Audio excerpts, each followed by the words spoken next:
5 ఏళ్ళు అంటే ప్రభుత్వం మంత్రి కానీ ముఖ్యమంత్రి కానీ ఎవరైనా సరే ఒక్కరోజు ఫీల్డ్కి వచ్చారా? ఒక్కరోజు వచ్చాడు ఫీల్డ్కి, అది కూడా రెడ్ కార్పెట్ వేసి పెద్ద ఎత్తున ఫీల్డ్ విజిట్ చేశాడు. మామూలు కార్పెట్ వేసుకొని ఫీల్డ్ విజిట్. ఇప్పుడు పాపం విధి లేని పరిస్థితిలో బురదలో దిగాడు. ఎందుకు దిగకపోతే గతి లేదు కాబట్టి. ఏంటి రాజకీయాలు, చెత్త రాజకీయాలు? ఏం మాట్లాడుతున్నారు మీరు? మాకు తుఫాన్ గురించి, సైక్లోన్ గురించి, డిజాస్టర్ గురించి మాట్లాడే పరిస్థితి మీకుందా? తెలుగుదేశం పార్టీ ఎప్పుడు కూడా ఒక బాధ్యత కలిగిన పార్టీ.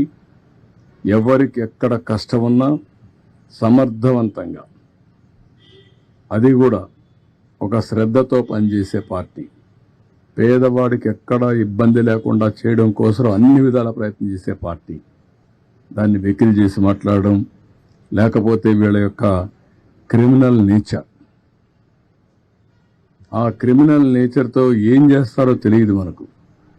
వాళ్లే నేరాలు చేసి ఆ నేరాలు వేరే వాళ్ళపైన వేసి తద్వారా రాజకీయ లబ్ధి పొందాలని ప్రయత్నం చేస్తారు.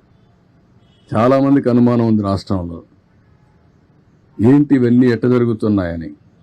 మామూలుగా నా గవర్నమెంట్లో, నేను ఎప్పుడు గవర్నమెంట్లో ఉన్నా, రౌడీజం కానీ, ఫ్యాక్షన్ పాలిటిక్స్ కానీ, వైలెన్స్ కానీ, లా అండ్ ఆర్డర్ వైలేషన్స్ కానీ ఎప్పుడు ఉండవు. అలాంటిది ఈ మధ్యకాలంలో అక్కడక్కడ తోక తిప్పే పరిస్థితికి వస్తున్నారు. తోక తిప్పే పరిస్థితికి వస్తున్నారు అంటే కొంతమంది రాజకీయ ముసుగులో పెత్తనం చేయొచ్చు, తప్పించుకోవచ్చు అనుకుంటున్నారు. కానీ రాజకీయ ముసుగులో మీరు తప్పించుకోలేరు. ఇష్ట ప్రకారం చేస్తే ఎవరిని వదిలిపెట్టాం. మొన్నే గుడ్లవల్లేరులో మీరు చూశారు. ఏం మాట్లాడారండి మీరు?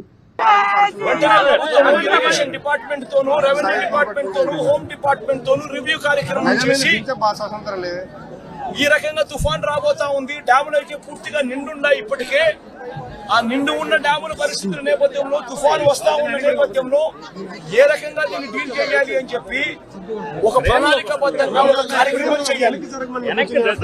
శ్రీశైలం నుంచి, నాగార్జున సాగర్ నుంచి, పులిచింతల నుంచి కనీసం 60-70 టీఎంసీల నీళ్లను అక్కడ నుంచి తగ్గించి అక్కడ వాటర్ ఫ్లడ్ కుషన్ ఏర్పాటు చేసుకోవాలి. అక్కడ వాటర్ ఫ్లడ్ కుషన్ ఏర్పాటు చేయకపోవడం వల్ల కృష్ణానదిలో వరదలు రావడం, ఒకవైపున తుంగభద్ర నుంచి కురిసిన వర్షాల నేపథ్యంలో దాదాపుగా 170 క్యూసెక్ల నీళ్లు తుంగభద్ర నుంచి నీళ్లు రావడం, ఇది కూడా మనకు ఇన్ఫర్మేషన్ ఉంది. సిడబ్ల్యూసీ వాళ్ళు కూడా రిపోర్ట్ చెప్తా ఉన్నారు. ఈ నెల 30వ తారీఖు నుంచి శ్రీశైలంలోని కృష్ణానది ఇంకా భీకరంగా, కర్ణాటక నుంచి, మహారాష్ట్ర నుంచి కూడా వర్షాల వల్ల భీకరంగా నీళ్లు వస్తాయని చెప్పి శ్రీశైలంలో నీళ్లను తగ్గించి ఉండింటే, తుంగభద్ర నీళ్లు శ్రీశైలంలోను, నాగార్జున సాగర్ లోను అపికర ఉండగలిగిందంటే ఆ వాటర్ ఫ్లడ్ కుషన్ ఏర్పరచుకోవడం వల్ల దాదాపుగా సబ్స్టాన్షియల్ గా నీటిని అక్కడే మనం కట్టడి చేసి ఉండొచ్చు. అది కాక కృష్ణా నదికి సంబంధించి తెలంగాణ నుంచి వస్తా ఉన్న నీళ్లు, మూసీ నది నుంచి వస్తా ఉన్న నీళ్లు, ఇవన్నీ కూడా పులిచింతల్లో కూడా ఆల్రెడీ నిండి ఉన్న కెపాసిటీ.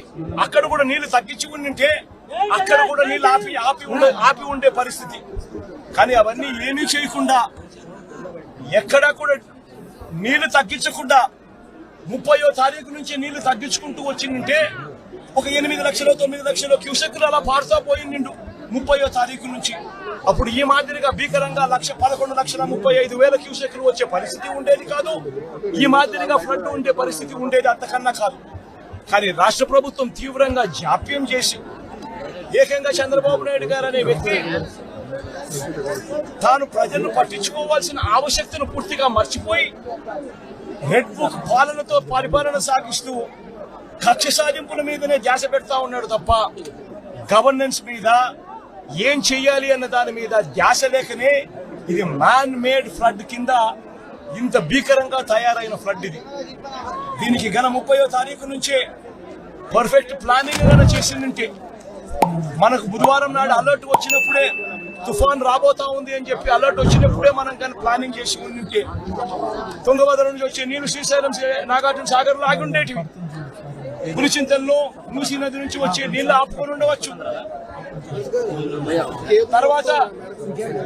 తర్వాత ఉపనదుల నుంచి వచ్చే నీళ్లు ఏదైతే ఉందో ఆ ఉపనదుల నుంచి వచ్చే నీళ్లు పారినా కూడా ఇంత తీవ్రమైన డ్యామేజ్ ఎక్కడ కూడా ఉండే పరిస్థితి కూడా ఎక్కడ ఉండదు.